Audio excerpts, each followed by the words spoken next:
आज बागड़े बाबा को गए हुए 3 दिन हो गए हैं। अभी इस समय शरीर रूप में वो हमारे साथ में नहीं है, लेकिन उनकी यादें हैं और एक तरह से हम उनकी यादों को ही अब ताज़ा कर रहे हैं यहाँ पर बैठकर। जो जितना उनके करीब रहा है उनको उतनी ज़्यादा याद आ रही होगी, उनकी बातें, बहुत सारी बातें याद आ रही होगी। और बहुत सारे लोग इस तरह के कार्यक्रम करते हैं तो उनका उद्देश्य कुछ पारंपरिक तरीके से होता है। आप लोगों का उद्देश्य क्या है मैं नहीं जानती। हो सकता है कि परंपरा से लोग करते आए हैं इसीलिए कर रहे हैं, ये नहीं मैं हो सकता है बोल रही हूँ, मैं श्योर नहीं हूँ। मैं ऑप्शंस बता रही हूँ कि परंपरा से बहुत सारे लोग इस तरह के कार्यक्रम तीसरे दिन या 5वें दिन सबको इकट्ठा करते हैं और पूजा करते हैं। वो करने के पीछे कहीं ना कहीं एक भावना ये रहती है,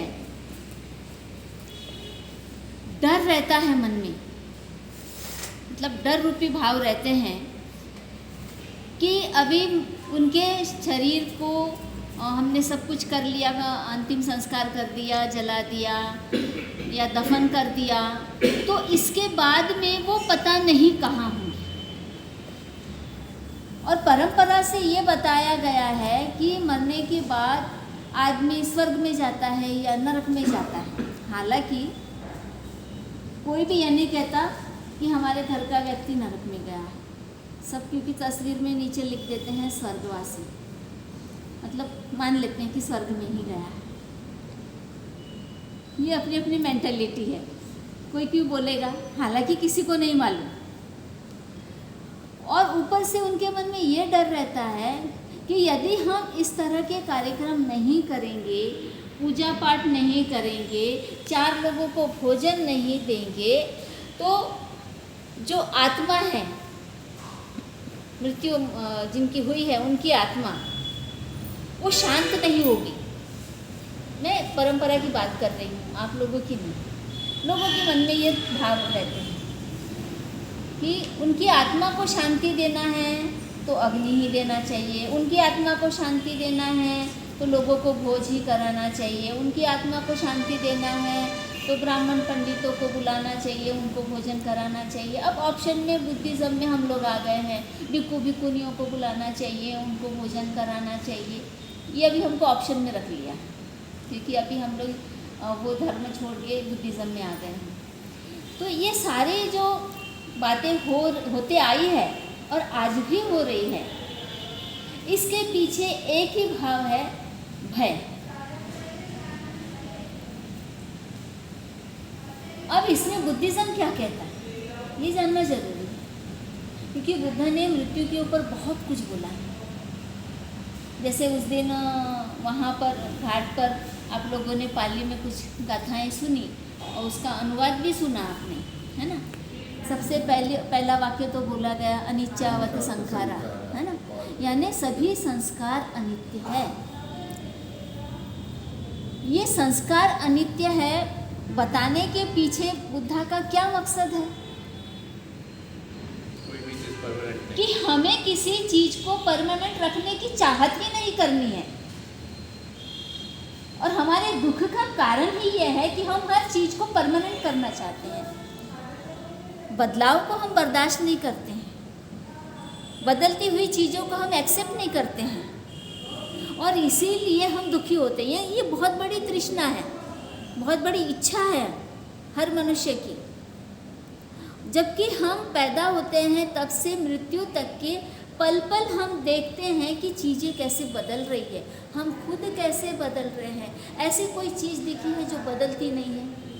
आप कहोगे कि पत्थर पहाड़ नहीं, वो भी झिझते हैं, क्या बोलते हैं उसको, धीरे है ना, धीरे धीरे बहुत धीरे मात्रा में होता है। अब ये कुछ चीज़ें जल्दी जल्दी परिवर्तित होती हैं, कुछ चीज़ें धीरे धीरे होती है। इसके पीछे का भी क्या कारण है? ऐसी कौन सी चीज़ है जिसकी वजह से ये परिवर्तन होते रहता है? ये समझना जरूरी। वो चीज है उष्णता। उष्णता चीजों को परिवर्तित करती है। उष्णता का प्रमाण कम हो गया तो वो धीरे धीरे परिवर्तित होगी। उष्णता का प्रमाण यदि बढ़ गया तो वो चीज जल्दी जल्दी रूपांतरित होगी। उष्णता यानी हीट। साइंस में पढ़ाया जाता है कि 3 फॉर्म में वस्तु होते हैं, है ना। एक ठोस होता है, लिक्विड होता है, तरल और गैस। 3 फॉर्म में। ये 3 चीजें को परिवर्तित कौन करता है? हीट करता है ना, उष्णता। चौथा तत्व, महत्वपूर्ण तत्व है ये अग्नि तत्व। हमने उस दिन जो किया वो क्यों किया कि कुछ ही मिनटों में वो शरीर विघटित हो जाए, इसलिए हमने वो अग्नि के हवाले किया था। अगर उसे मिट्टी में दफनाते तो समय ज़्यादा लगता विघटित होने के लिए, है ना। और बहुत सारे जीव जंतु जो इस पृथ्वी में रहते हैं वो उसमें मदद करते हैं। मतलब पृथ्वी पर या सृष्टि में जितने भी जीव जंतु हैं मृत्यु के बाद दूसरे का वो भोजन बनते हैं। हमने उस सिस्टम को तोड़ के अग्नि का प्रयोग किया है। नैसर्गिक सिस्टम वही है कि हर प्राणी मृत्यु के उपरांत दूसरे प्राणी का भोजन बने। हमने ये ब्राह्मणिज्म अपना लिया है। जब से हमारे देश में श्रमण संस्कृति के बारे में सुन रहे तो हमको पता चल रहा है कि हमारे जो पूर्वज थे, जो असुर और राक्षस जिन्हें कहा गया, दानव जिन्हें कहा गया, वो लोग दफनाते ही थे, जलाते नहीं थे। देवों और असुरों के युद्ध का वर्णन जब हम पढ़ते हैं तो उसमें पता चलता है कि जो देवों के तरफ से जो सैनिक लड़े थे, जो शहीद हुए या मर गए थे, उनको अग्नि के हवाले किया गया था। और असुरों के जो सैनिक मरे थे उन्हें मिट्टी में दफनाया गया था। तो यह हमारी वो परंपरा रही है जिसे हमने बदल दिया, क्योंकि अभी बहुत सारी चीज़ें परिवर्तित हो रही है। जैसे हम देख रहे हैं कि चीज़ें हमारी परिवर्तित होने से मानसिक और हमारी जो सोच है वो भी परिवर्तित हो रही है। उसके अकॉर्डिंग हमारे कार्य, हमारी परंपराएं, हमारी रूढ़ियाँ ये भी परिवर्तित हो रही है समय के साथ साथ। तो ये जो 4 तत्व हैं, इन 4 तत्वों की बात बुद्धा ने की है। पहला जो मैंने अभी बताया परिवर्तनशीलता यानी अनित्यता, बुद्ध का ये पहली खोज है बुद्धिज्म में। और दूसरी बात है अनात्मवाद। बुद्ध कहते हैं आत्मा नाम की कोई चीज नहीं होती है। तो फिर होता क्या है? बहुत सारे लोगों को ये सवाल आता है। कहीं ना कहीं हम चित्त की बात करते हैं, मन की बात करते हैं, तो ये चीज़ क्या है? चित्त और मन ये क्या है?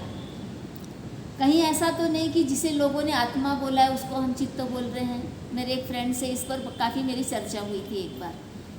मैंने कहा कि बुद्ध आत्मा को नहीं मानते हैं, आत्मा नाम की कोई चीज़ नहीं है। तो बोले आप तो चित्त मानते हैं। तो हमने कहा हाँ चित्त मानते हैं, लेकिन चित्त और आत्मा में क्या फ़र्क है ये बुद्ध बताते हैं। बुद्ध ये कहते हैं अपने आर्गुमेंट में कि बहुत सारे लोग ये समझते हैं कि बुद्ध ये उच्छेदवादी है। उच्छेदवाद का मतलब होता है पूरी तरह से नष्ट होना। उच्छेद यानी पूरा नष्ट होना। मतलब अगर दूसरे धर्मों के साथ तुलना करते हैं तो वो कहते हैं कि शरीर मरता है लेकिन आत्मा नहीं मरती। तो ये पूरा उच्छेदवाद नहीं हुआ, कुछ तो बचा हुआ है।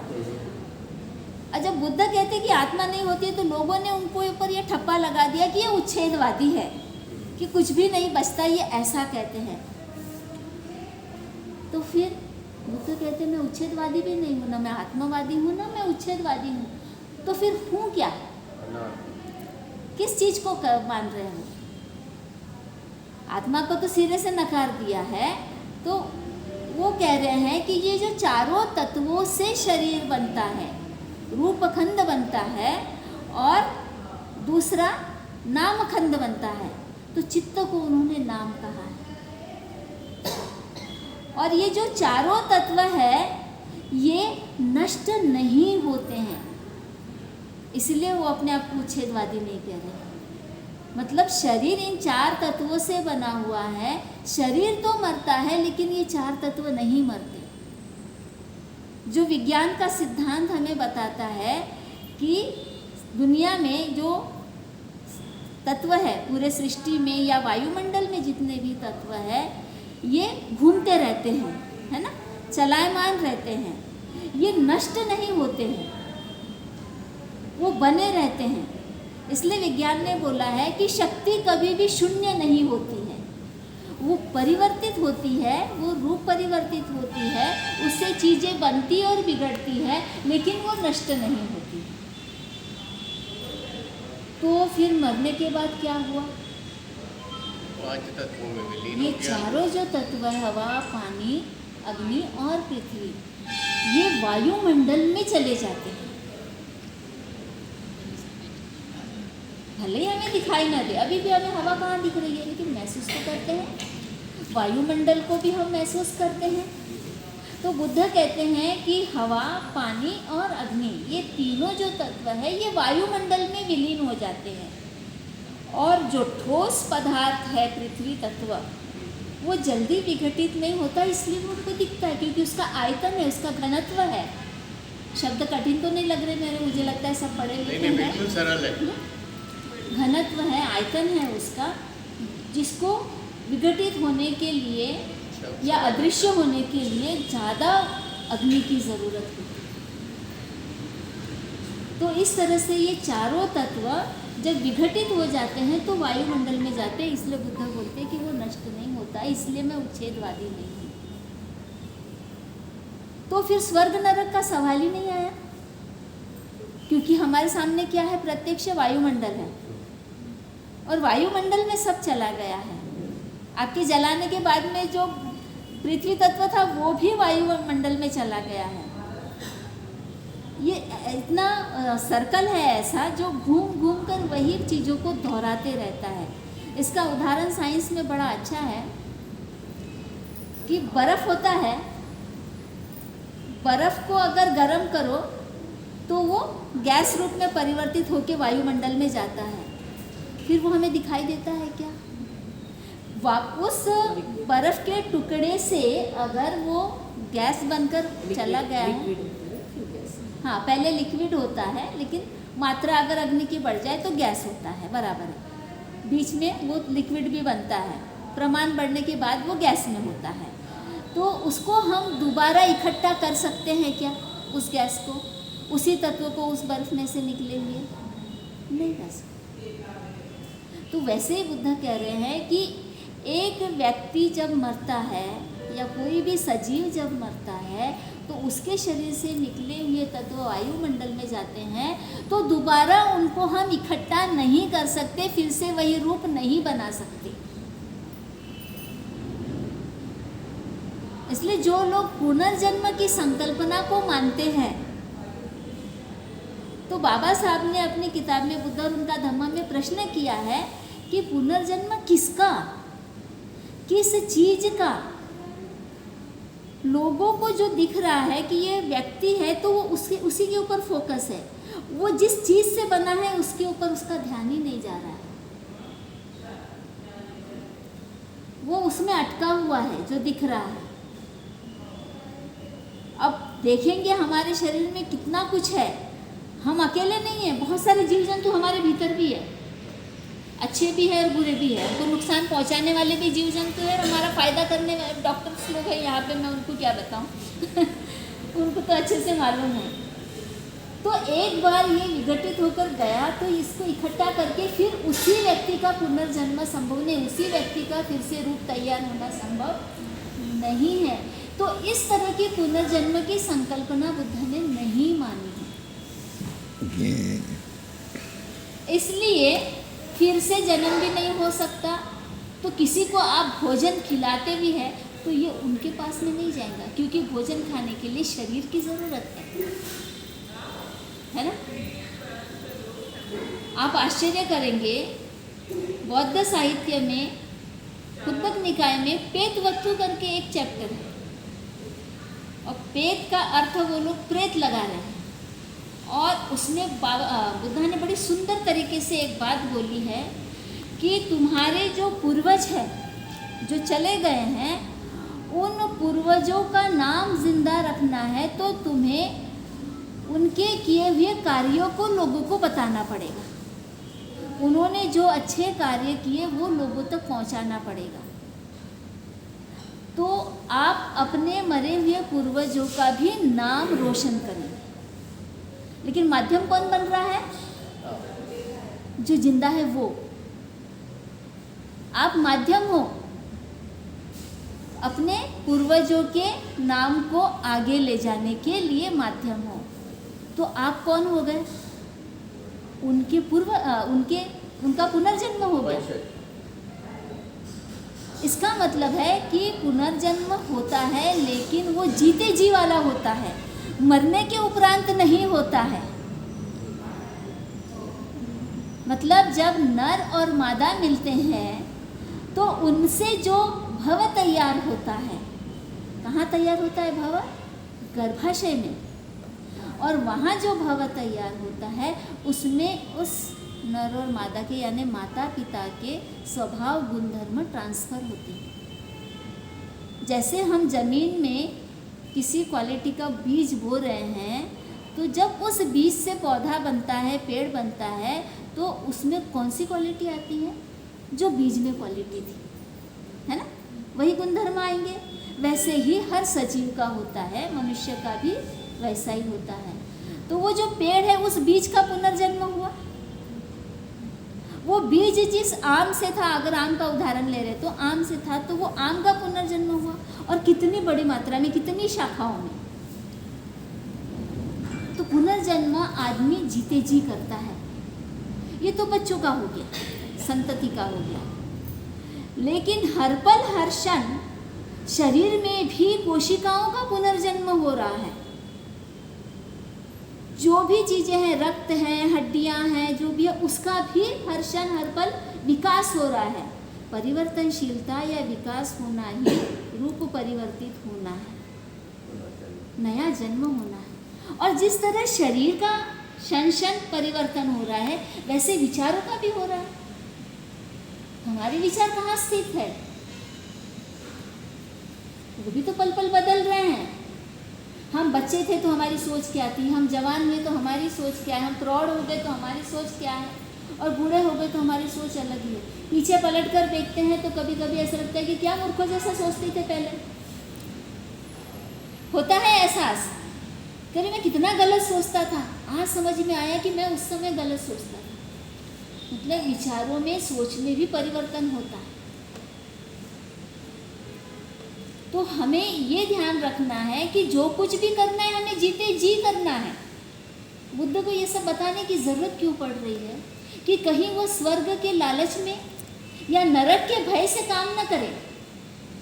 सबसे सुंदर बात जो है बुद्धिज़्म में कि किसी लालच में कुछ नहीं करना है और किसी डर से कुछ नहीं करना है। वो ये समझ के करना है कि हम जो भी करेंगे उसका परिणाम हमें अभी मिलेगा, इसी जन्म में मिलेगा, मतलब इसी जिंदगी में मिलेगा जब हम जीते हैं, जिसको उन्होंने कर्म सिद्धांत कहा है, कॉज एंड इफेक्ट, कर्म विपाक कहा है। 4 तरह के कर्म बताए उन्होंने। एक ऐसा होता है जिसका परिणाम हमें तुरंत दिखाई देता है, मतलब अभी हमने कुछ किया उसका परिणाम तभी के तभी दिखेगा। जैसे मैं आँख बंद करके चल रही हूँ और सामने गड्ढा आया, मुझे दिखा नहीं और मैं गिर गई और मुझे चोट लग गई, मतलब इसी समय मैंने कर्म किया और इसी समय मुझे उसका परिणाम भी दिखाई दिया।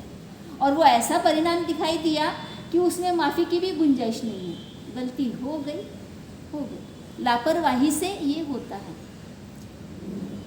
किसी को पत्थर फेंक के मारा, तुरंत उसको चोट लग गई, परिणाम तभी के तभी दिखाई देता है। दूसरा कर्म ये होता है कि हमें पता होता है कि इसका परिणाम कब मिलने वाला है, निश्चित तौर पे।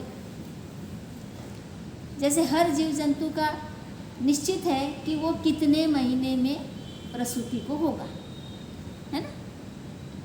बीज डालते हैं तो पता होता है कि कितने दिन में ये बीज उगेगा, है ना। सबका समय निश्चित होता है, वो भी कर्म विपाक है। कुछ कर्म ऐसे होते हैं जिसका परिणाम कब होगा हमें पता ही नहीं, अचानक से उसका परिणाम हमारे सामने आता है। ये ऐसा क्यों होता है? क्योंकि हम बहिर्मुखी है ज़्यादा, हम जो कर रहे हैं उसकी तरफ हमारा ज़्यादा ध्यान जाता है। संवेदनाएं हमें कुछ चीज़ों की तभी के तभी नहीं मिलती हैं। बहुत सारे लोग बोलते हैं पता नहीं मुझे कब चोट लगी थी, अभी दर्द हो रहा है। एक दिन पहले गिरे थे लेकिन पता ही नहीं, क्योंकि माइंड कहीं और था, तो इसकी संवेदना पता नहीं चली।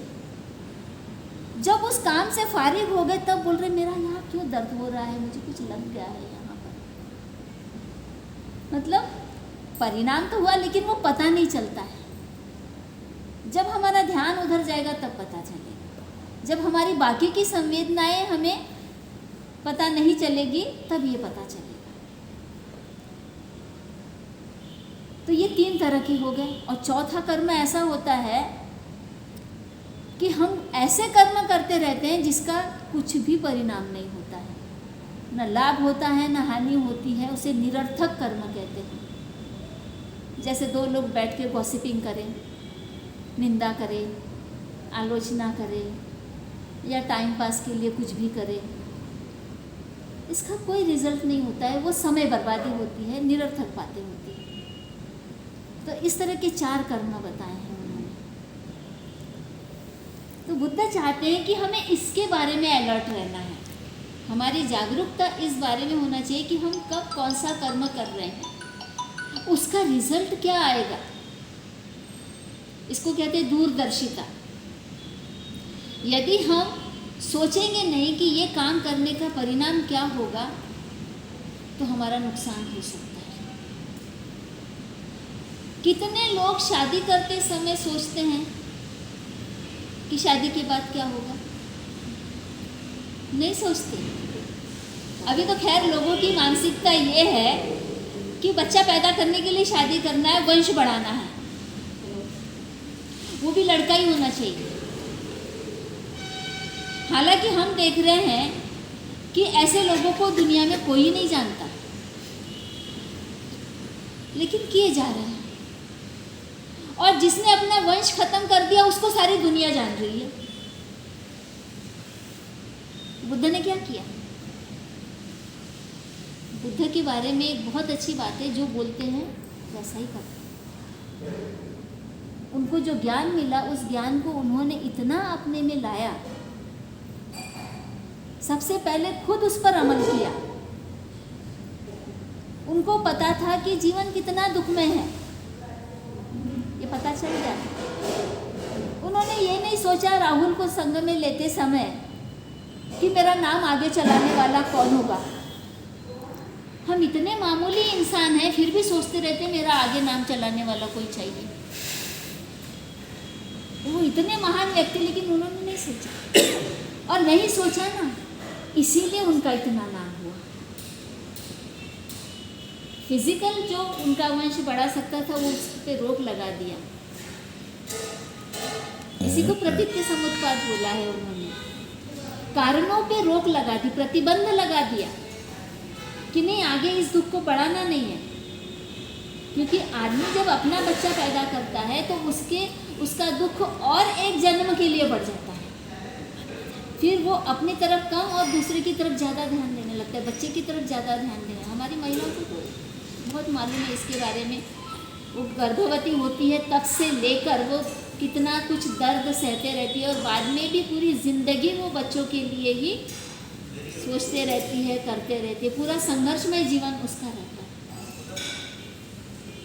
लेकिन जो महान कार्य करते हैं, फिर कार्यों पर आ रही हूँ मैं, कर्म पर, जो महान कार्य करते हैं उसको इसकी चिंता नहीं रहती है, क्योंकि उनके विचारों को आगे ले जाने वाले इतने सारे लोग पैदा हो जाते हैं।